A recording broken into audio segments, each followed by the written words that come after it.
Hii dunia bila sisi haiwezi kunoga na sio salama.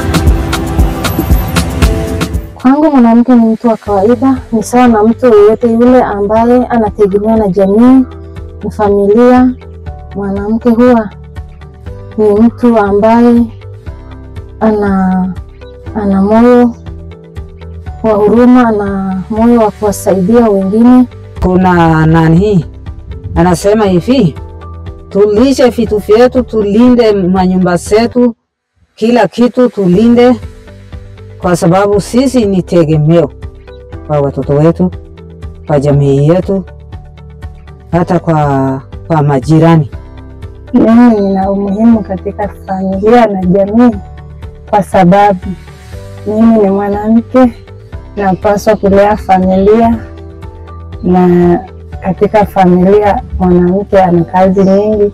Kwa mfano, mwanamke kama mwanamke, Mungu amemuumba kwa kuzaa, kumpikia mume wake chakula, na mwanamke ni mjasiriamali katika nchi hivi sasa tunavyoishi. Mwanamke anajua kutafuta, mwanamke yani anapambana kwa ujumla. Mimi sipati yani uhuru ya kwamba yani kwa maana baba si yuko. Sasa mimi nikiwa napita kwa juu haiwezekani. Lazima mama lake natoka kwa baba. Ila umuhimu wangu hapa nyumbani ya kuangalia mazingira yangu ikae salama, hiyo ni mimi, na hata uamuzi naweza nikachukua. Hata kitu kidogo, hata unga ikiisha ndani, baba hawezi kupata ufahamu kwamba naenda kuomba unga kwa jirani.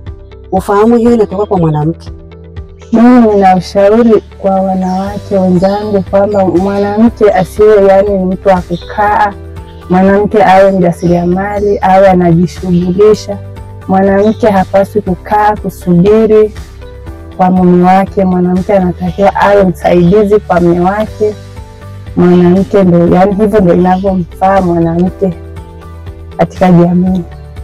Mwanamke ni mkubwa kwa jamii yake, anajua watoto wake, sio kama mwanaume akishindwa maisha anakimbia.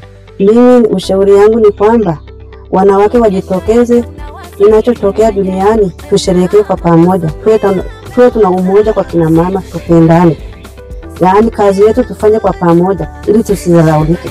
Tunawatakia heri ya siku ya wanawake duniani na matashi yao mema.